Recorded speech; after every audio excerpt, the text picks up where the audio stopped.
미국이 지난 26일과 27일 중국과의 고위급 협의에서 북한의 최근 도발과 북러 군사 협력에 대한 우려를 직접 제기했다고 미국 정부 고위 당국자가 밝혔습니다. 중국은 이 고위급 협의에서 중미 관계의 최대 도전은 타이완 독립이라고 말했다고 중국 외교부가 밝혔습니다. 취재기자 연결해서 알아봅니다. 이종수 기자. 네, 국제부입니다. 네, 미국이 고위급 협의에서 중국의 최근 북한 무기 실험과 북러 협력에 대해서 우려를 제기했다고요? 예, 그렇습니다. 미중 정상외교의 책사죠. 제이크 설리번 백악관 국가안보보좌관과 외교부장도 겸임하고 있는 왕이 공산당 중앙정치국 위원이 지난 26일과 27일 이틀 동안 태국의 방콕에서 만났습니다. 미 정부 고위 당국자는 설리번 왕이 고위급 회동 내용을 전화로 브리핑을 하면서 최근 북한의 무기 실험과 북러 관계 증진 이와 관련한 김정은 위원장 의도를 깊이 우려한다고 밝혔습니다. 이어서 북한에 대한 중국 영향력을 감안해서 이런 우려를 중국에 직접 제기했으며 양측 대표 간의 관련 대화가 계속되길 희망한다고 말했습니다. 그러면서 순웨이동 중국 외교부 부부장, 그러니까 차관이 북한에 파견된 사실을 알고 있다면서 미국 측 대표와 순 부부장 간의 전화 협의가 이뤄질 것이라고 말을 했습니다. 중국이 이에 대해서 어떤 반응을 보였는지는 구체적으로 아직 알려지지는 않고 있습니다.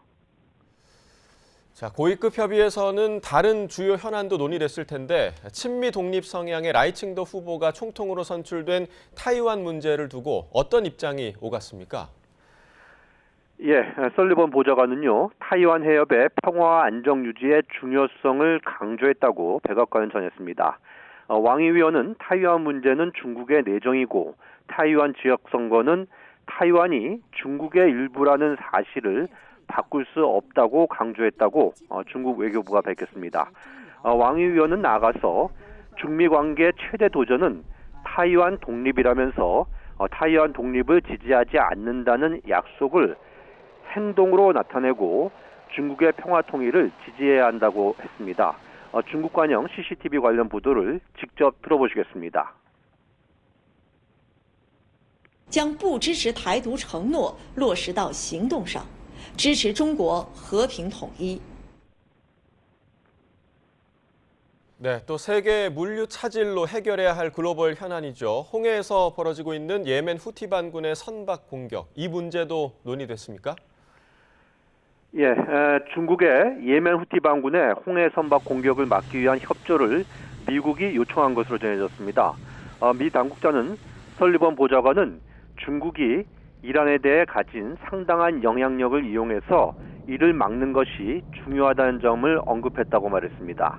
이어서 중국은 이란 측에 문제를 제기하고 있다고 답했다면서 중국이 실제 문제를 제기한 것이 맞는지 얼마나 효과가 있는지 등을 좀 더 지켜볼 것이라고 덧붙였습니다. 앞서 로이터 통신은요, 이란 측 소식통을 인용해서 최근 중국과 이란이 수차례 회동해서 홍해 위기와 관련한 논의를 했다며 중국이 이란의 후티 반군을 자제시킬 것을 요구했다, 이렇게 보도를 했습니다. 네, 이렇게 미국과 중국의 외교 책사들이 나서서 주요 현안들을 논의한 것을 보면 이 두 나라가 앞으로 갈등 고조를 피하려는 의지를 보였다, 이렇게 해석해도 되는 겁니까? 예, 설리번 보좌관과 왕이 위원은요, 미중 관계가 갈등으로 치달을 당시인 지난해 5월과 9월 비공개 회동을 하면서 돌파구를 모색하는 해결사 역할을 해왔습니다.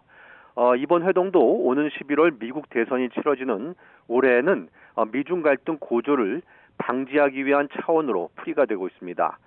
설리번 왕이 두 사람은 다가오는 봄에 인공지능 관련 미중 대화 개최 계획과 오는 30일 미중 마약 대응 워킹그룹 출범에 대해서도 논의를 했다고 백악관은 소개를 했습니다.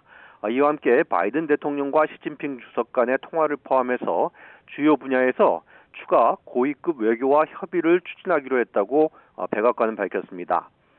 왕 의원도 올해는 중미 수교 45주년이라면서 구존동의, 즉 일치를 추구하되 서로 다른 점은 그대로 둬야 한다면서 상대의 핵심 이익을 존중해야 한다고 강조를 했습니다. 지금까지 국제부에서 YTN 이종수입니다.